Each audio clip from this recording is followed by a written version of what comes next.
Və bu o deməkdir ki, heç bir mömin xəta eləməyəcək. Allahın ayədə qeyd elədiyi günahlardan birini eləməyəcək, eləyəcək. Möminin qəlbində imana sevgi var.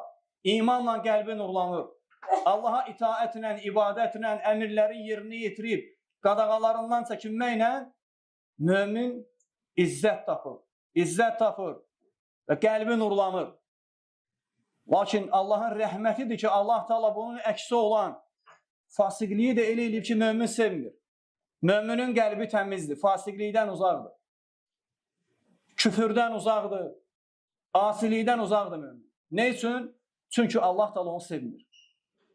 Və bu o deməkdir ki, heç bir mömin xəta eləməyəcək. Danışdığımız, qeyd elədiyimiz və ya Allahın ayədə qeyd elədiyi günahlardan birini eləməyəcək, eləyəcək.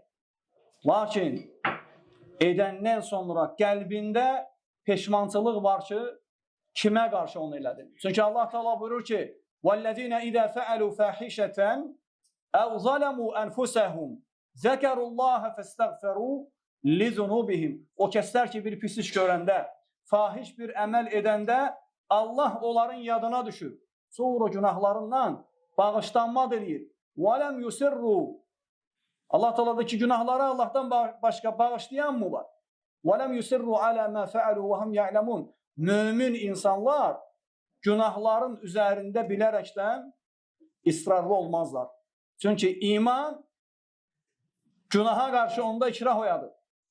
Allah'ın mümini olan rəhmətidir.